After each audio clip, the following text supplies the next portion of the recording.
Good morning, good afternoon, good evening, guys. Ayan, it's been long time. Andito ako sa bilihan ng mga balloons. Ayan, alam niyo ba kung saan to? Mga pang wholesale. Since nagde-decor ako ng balloon party. Ayan, yung aking extra rocket. Pumunta ko dito sa Party City. So guys, check natin kung ano meron dito. Ayan o, kompleto sila dito. So, madaming mga pagpipilian, choices. So, lahat. So, yan. Tingin-tingin tayo. And then, para hindi na rin umorder sa online. Dito na lang ako kukuha. Ayan. Tingnan natin yung prices para may idea rin kayo. Pero parang mas mura pa rin sa Pinas. Kaso ang tagal kasi dumating pagka Shein pa ako mo-order. Kaya dito nung tayo pumunta. And guys, siya nga pa nagbabalon decor ako. Arrangement. So, ayan, yung 50 pieces na 5 inches is $4.99. Ayan, ayan, mura na. Tama. 5 inches. And then, pag 12 inches na 72 pieces is $9 plus taxes. Ayan, 9. Plus another size is 9. $2.99. 20 pieces. So yan, may mga disposable na rin sila. Table cover. $9. May mga sizes siya. Ayan, plates. Ayan. So yan. Ayan, may mga colors. Ganda, purple, pink, mga cups na rin. So, ano din to ng Canadian Tire. So, yan. Pumunta kayo ng Canadian Tire. Yung mga balloons doon yan. Party City rin yan. So, pero ito kasi solo to eh. Solo ang store ng Party City. Itong pinuntahan namin. Kaya, malaki-laki yan. Ganda. Lahat ng colors. Pang golden, silver, white. Ayan, dami pag nagpa-inhale yung ganyan dyan sa counter nila. Mga gifts and giveaway.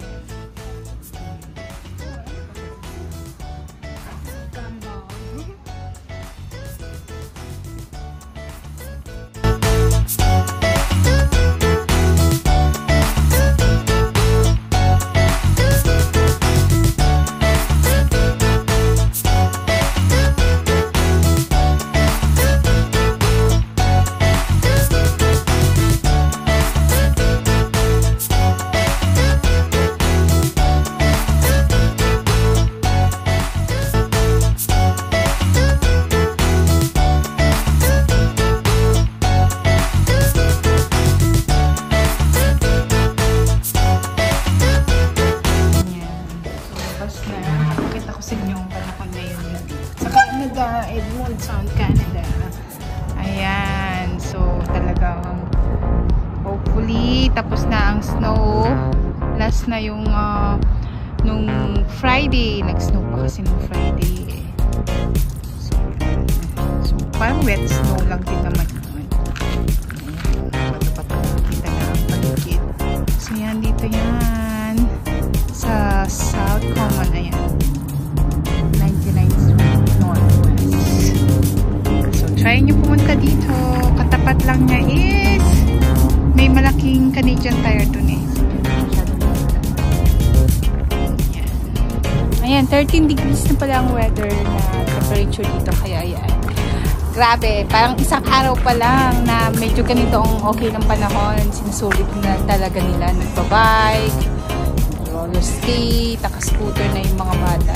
Oh, ganda ng ang ganda ng kalangitan, guys. Ganda! mas maganda pa yun.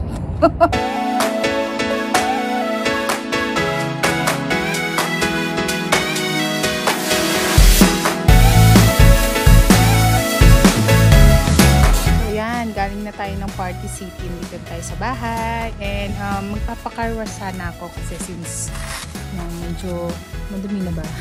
Madumi na yung car ko and wala nang snow, mahaba ang pila sa car wash, maglilinis na lang ako dito ng manual, so samahan nyo ako.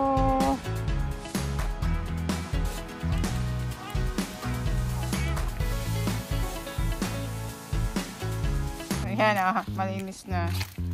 Tignan nyo ito. Ito, gano'n. Ano yun? Tire. Linis ng tire.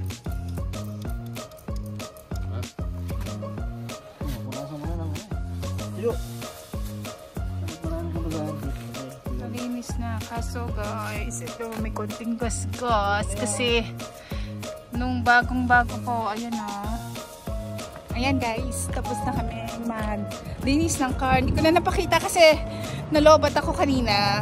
So, inano ko na lang muna konti, chinarge ko.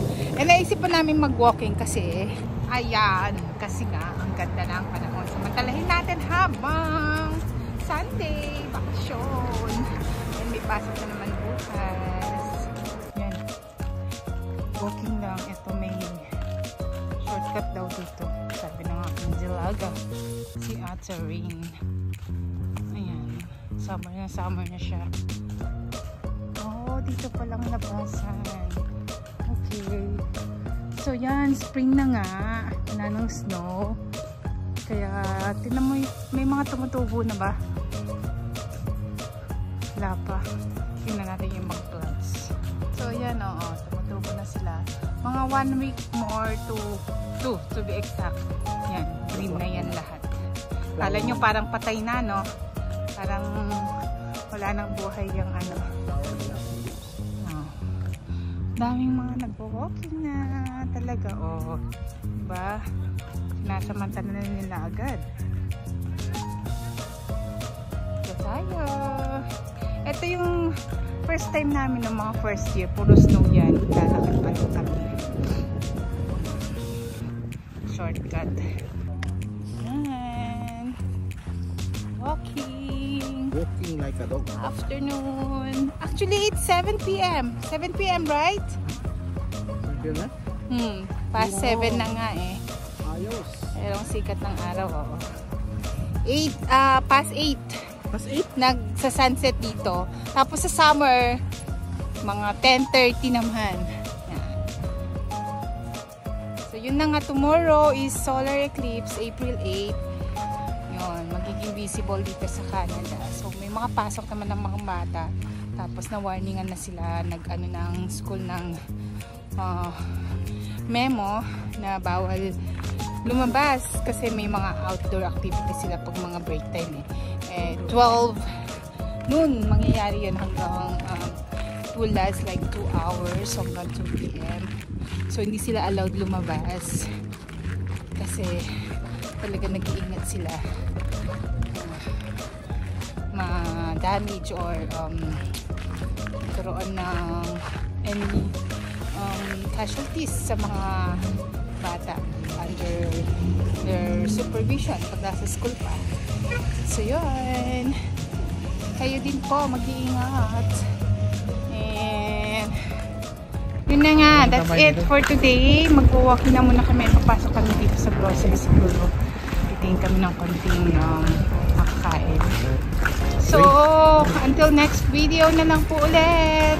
Bye guys, keep on watching.